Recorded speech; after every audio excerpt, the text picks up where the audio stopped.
ప్రమాణ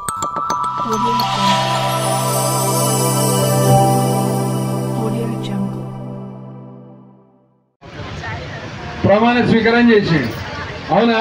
అంటే సంవత్సరం మీద 10 రోజులైంది దాదాపు, అంటే ఒక 375 రోజులైంది. రోజుకి 2 సార్లన్నా ఛాయ్ తాగి ఉంటాడు కదా, తాగిండా లేదా? పొద్దున ఒకసారి సాయంత్రం ఒకసారి తాగినా రోజుకి 2 సార్లు తాగిండు. అంటే దాదాపు ఒక 700 సార్లు ఛాయ్ తాగిండు. కానీ మీరు గుర్తుకు రాలే. వచ్చిర్రా మీరు గుర్తుకి రాలే? ఎందుకు రాలే అంటే కాంగ్రెస్ పార్టీ అంటేనే 420 పార్టీ. ఆ 420 పార్టీకి ఈ 420 ముఖ్యమంత్రి. అవునా కదా? ఎలక్షన్ లో కూడా ఏమేమి చెప్పారు అక్క? వచ్చారు చెప్పారు. గుర్తుకున్నాయా మీకు అందరికి? గుర్తుకున్నాయా? చెప్పు, ఏదైనా ఒకటి చెప్పరు. వాళ్ళు చెప్పింది 6 గ్యారెంటీలు ఏదైనా ఒక్కటి చెప్పలేరు. ఇంకా ఉచిత సిలిండర్లు వచ్చినాయి కదా అందరికి. ఇంకా తులం అక్క, తులం అంటలేరు మీరు. బంగారం కాదు, తులం. తులం బంగారం ఇస్తా అన్నాడా? మా చెల్లెళ్ళకి స్కూటీలు కొనిస్తా అన్నాడా? వచ్చినాయా స్కూటీలు అందరికి? వచ్చినాయా? అమ్మ వాళ్ళకు పాపం అందరికి నెలకు, మహిళలకు గృహలక్ష్మి నెలకెంత పెన్షన్? 4000. నిరుద్యోగ భృతి, చదువుకున్న వాళ్ళకు నిరుద్యోగ భృతి 4000. అవునా కాదా? వికలాంగులకు పెన్షన్, దాన్ని డబుల్ చేస్తా అన్నాడు 6000. ఇక రైతుల విషయాలైతే మీకు అన్ని తెలుసు, నేను చెప్పేది ఏం లేదు. సోనియమ్మ జన్మదినం నాడు రుణమాఫీ చేస్తా అన్నాడు 2 లక్షలు. ఇంకా సగం మందికి కాలే. ఎకరానికి 15,000 ఇస్తా అన్నాడు. ఇప్పుడు ఏమంటాడు? సంక్రాంతికి ఇస్తాడట. ఇది మన 420 ముఖ్యమంత్రి. ఇట్లా ఎన్నికల సమయంలో అన్ని వర్గాలను రైతులను, నిరుద్యోగులను, విద్యా భరోసా 5 లక్షల రూపాయల విద్యా భరోసా ఇస్తాను. విద్యార్థులను, మీలాంటి కాంట్రాక్ట్ ఉద్యోగులను, అన్ని వర్గాలను మోసం చేసిన 420 మన ఇప్పుడు ముఖ్యమంత్రి రేవంత్ రెడ్డి. ఆయనకు మీరు గుర్తు కట్టలేదు. మీరు చేసే ధర్నా ఇవాళ 10వ రోజు పోయింది. మరి పిలిచి ఏమైనా చర్చలు జరిపిండ్రా? ఎవరైనా చర్చలు జరిపిండ్రా మీతోటి? ఎవరైనా వచ్చి కలిసిండ్రా? ఏదైనా మంత్రి కలిసిండా? కలవలే.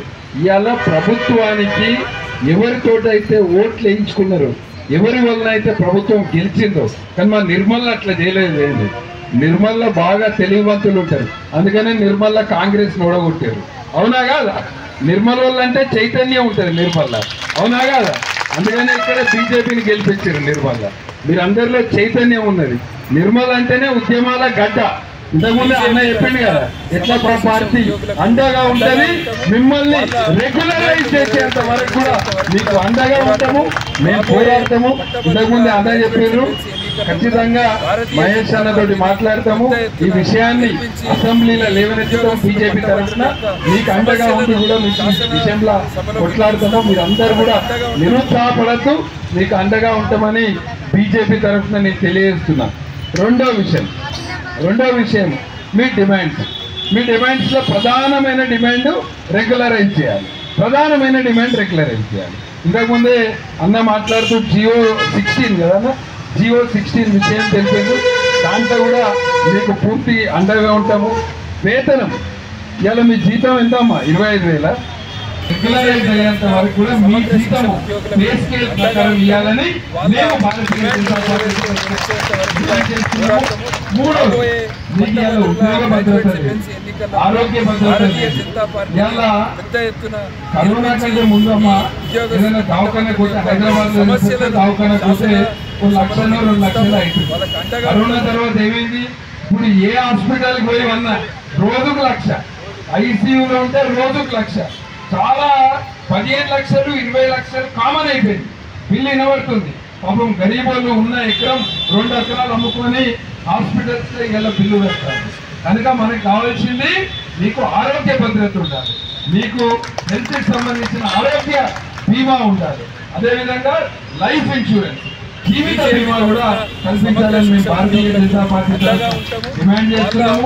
గర్భిణీ స్త్రీలకు వేరే ఉద్యోగాలు ఎట్లయితే సెలవులు ఉంటాయో అదేవిధంగా మెటర్నిటీ లీవ్ ఉండాలి. రిటైర్డ్ ఉద్యోగులకు కూడా ఏదైతే మీరు అడుగుతారో దాన్ని కూడా మేము భారతీయ జనతా పార్టీ తరఫున డిమాండ్ చేస్తున్నాము. అండగా ఉంటాము. ఇస్తాము. రాబోయే గ్రాడ్యుయేట్ ఎమ్మెల్సీ ఎలక్షన్ ఉంది. తొందరలోనే ఒక 2 నెలల గ్రాడ్యుయేట్లు చదువుకున్న వాళ్ళు ఇట్లా కాంట్రాక్ట్ ఉద్యోగులు మీ సమస్యలను అసెంబ్లీలో వినిపించడానికి ఒక ప్రజాప్రతినిధి ఉండాలని ఈ ఎమ్మెల్సీని పెట్టింది. కానీ ఈ ఎమ్మెల్సీలా మీరు కరెక్ట్ అభ్యర్థిని ఎన్నుకోకపోతే మళ్ళీ ఇదే స్టోరీ కంటిన్యూ అవుతుంది. 2025లో కూడా ఇదే టెంట్ ఉంటుంది. మళ్ళీ ఇక్కడనే కూర్చొని ఉంటారు. కనుక మీరు రాబోయే గ్రాడ్యుయేట్ ఎమ్మెల్సీ ఎలక్షన్ లో భారతీయ జనతా పార్టీకి సపోర్ట్ చేయండి. కాంగ్రెస్ పార్టీకి బుద్ధి చెప్తాము. భారతీయ జనతా పార్టీ మీకు అండగా ఉంటుంది. మీ తరఫున కొట్లాడతాము. అసెంబ్లీగా ఐక్యత, ఉద్యోగుల ఐక్యత, సమగ్ర శిక్ష ఉద్యోగులను వెంటనే రేవంత్ రెడ్డి ఛాయ్ స్లోగన్ ఇస్తలేరా మీ దగ్గర? మంచిర్యాలనైతే రేవంత్ రెడ్డి ఛాయ్ స్లోగన్ కూడా ఇస్తుంది. తాగాలి, ఛాయ్ తాగాలి, రేవంత్ రెడ్డి గారు ఛాయ్ తాగాలి. ధన్యవాదాలు.